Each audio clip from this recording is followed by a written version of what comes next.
Sa harap ng akusasyon na siya ang utak ng pinakamatinding katiwalian sa gobyerno, nagbitiw na bilang kasapi ng 20th Congress si Ako Bicol Representative Zaldi Co.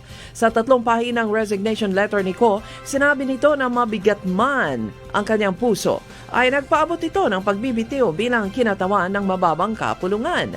Natakot na daw si Co sa banta ng kanyang buhay at sa kanyang pamilya at kaanak. Ikinagulat ni House Speaker Boji D. III ang irrevocable resignation ni Congressman Zaldi Co. Sinabi ni Speaker D na sila ay nagulat sa naging pahayag ng dating Appropriations Panel Chairman.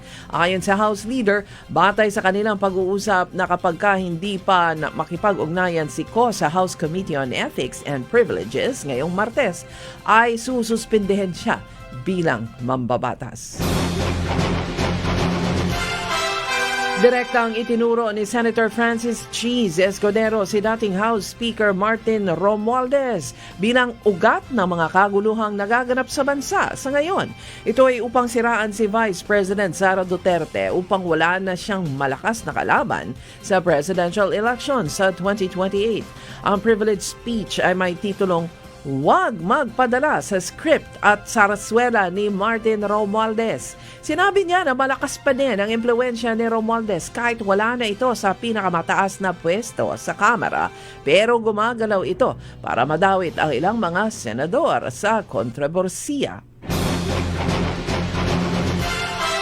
Bilang sagot, sinabi naman ni Romualdez na ang pahayag ni Escudero ay bahagi ng DDS script o may kaugnayan sa mga die-hard Duterte supporters ni dating Pangulong Rodrigo Duterte. Kasinungalingan ang tawag ni Romualdez sa pahayag ni Escudero at iginiit na malinis ang kanyang pangalan at hindi nasangkot sa anumang anomalya. Ayon kay Romualdez, ang pahayag ni Escudero ay pagpapabango kay Vice President Sara Duterte. May isang solusyon sa problema ng katiwalian sa hanay ng DPWH na nakikita ang isang mamamahayag at TV host na si Lito Gagni. Anya, ang Public-Private Partnership Center ay malaking tulong upang maisakatuparan ng maayos ang mga proyekto ng gobyerno sa pamamagitan ng transparent at makatotohanang programa ng pamahalaan tulad ng flood control, school buildings, farm-to-market roads, and bridges ay matiyak ang tunay na proyekto. Ayon kay Gagni, hindi magtatagumpay ang korupsyon sa malinaw at hayagang pagpapatupad ng proyekto tulad ng flood control at iba pa. Ang panukala niya ay pabatid na hindi lamang ito usapin ng infrastructure project. Ito ay kasama ang moral at marangal na gawain.